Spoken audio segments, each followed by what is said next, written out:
لا، ما هو بصوا انا مش هتجن وحدي يعني.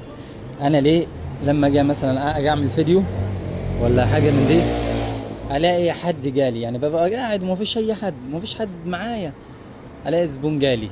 اجي مثلا اكلم حد، ابقى قبل ما اكلمه ابقى مثلا خلاص مفيش زباين.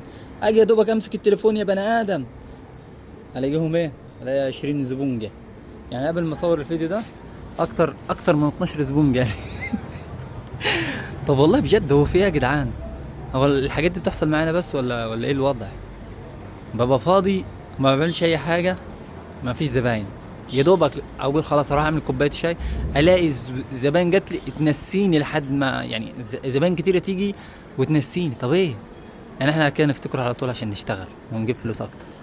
يعني يا جدعان، يعني فعلا صدق الله ما تخليش نفسك فاضي، يعني شو اعمل اي حاجه هتلاقي الزبون جالك.